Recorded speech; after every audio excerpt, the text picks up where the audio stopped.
Welcome to the Real Estate Espresso Podcast, your morning shot of what's new in the world of real estate investing. I'm your host, Victor Menashe. If you're loving what you're hearing on the Real Estate Espresso Podcast, go out and tell 2 friends today. Show them how easy it is to subscribe to the show. Real Estate Espresso Podcast can be heard on more than 20 different platforms. Wherever you listen to podcasts, you're sure to find the show. Go tell 2 friends today. Why keep all this goodness to yourself? On today's show, we're taking another look at interest rates and inflation. It seems we can't go more than a few days without talking about inflation or interest rates. We're taking another deeper look at how interest rate policy could possibly be effective at fighting inflation, and where higher interest rates will make no difference at all. The minutes of the last Federal Reserve Board of Governors meeting were published this week, and we keep hearing from the Fed that they're going to continue to increase interest rates until fighting inflation is brought under control. It's as if there's a scientific relationship between higher interest rates and lower inflation. And on today's show, we're going to look deeper at this question and see if we agree with that thesis. In my mind, interest rates affect capital expenditures. They affect the cost of financing operating capital. If interest rates go up, my costs as a business owner also go up. It means I have less money to spend on my business for things like staff and labor. It means that the cost of borrowing goes up. The biggest costs for borrowing are on buildings, equipment, and inventory. In the broader economy, interest rates can also affect consumer spending on discretionary items like big screen TVs and refrigerators. That's partly why an increase in interest rates will cause a reduction in GDP as the economy contracts. It risks pushing the economy into recession if we're not there already. The increase in fuel prices, though, is a global phenomenon. It has more to do with global supply and demand, geopolitical factors involving Russia, and less to do with loose monetary policy by the Fed. Cheap money would theoretically help the oil industry increase production. But we've had cheap money and money printing for more than a decade, and frankly, that has not benefited the energy industry very much at all. The lack of investment in the oil industry has more to do with the perceived risks of the oil industry. So raising interest rates won't cause the price of oil or natural gas to go down. In fact, if anything, it's going to have the opposite effect. Some items in the economy can be considered highly elastic with price.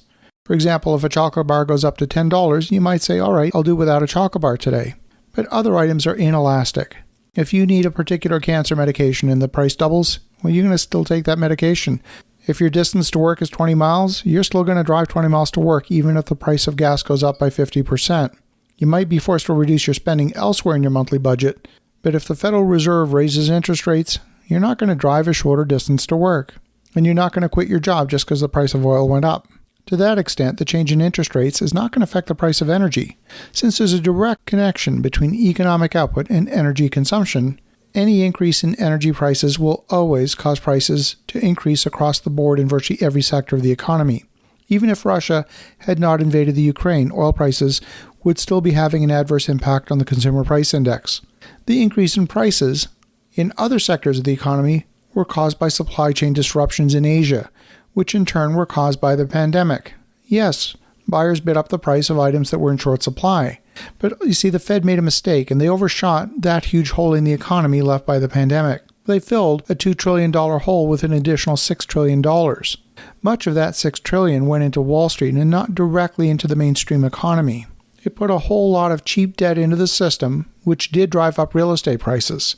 That increase in real estate prices has caused a huge amount of asset price inflation, specifically in real estate. It also caused asset price inflation in the stock market. But the increase in price for many commodities was not caused by too much money in the system. It was caused by the supply-demand imbalance caused by the pandemic-driven lockdowns. Cheap money wasn't the cause, so expensive money won't be the fix. The rising price of wheat this year was not caused by too much cheap money in the system. No amount of money will produce more wheat this year. Yields are down in the Ukraine for obvious reasons. Yields are down in the U.S. and South America because of weather. Yields are down in Africa because of increased price of fertilizer, which is directly linked to the increased price of oil. None of this will be fixed by higher interest rates. Now, when it comes to real estate, cheap money was the cause, and in that instance, expensive money will indeed be the fix. We will see real estate prices fall as a result of more expensive money. But what we don't know is which metrics the Fed will be looking at when they decide that they have in fact solved the inflation problem. My hope is that they'll see the housing market cooling off and they'll declare victory. Higher interest rate won't fix rising food prices, will cause Economic contraction, it'll cause unemployment, and it'll put downward pressure on wages as more people are competing for a shortage of jobs. The impact will be lower wages, but not lower prices. See, this will become yet another wealth transfer which impacts the weakest members of the economic ladder. Once the economic contraction takes hold, political forces will take hold as well, especially in 2022, a midterm election year, and my prediction is you will see interest rates fall again as the specter of stagflation grips the entire global economy. As you think about that, have an awesome rest of your day. Go make some great things happen. We'll talk to you again tomorrow.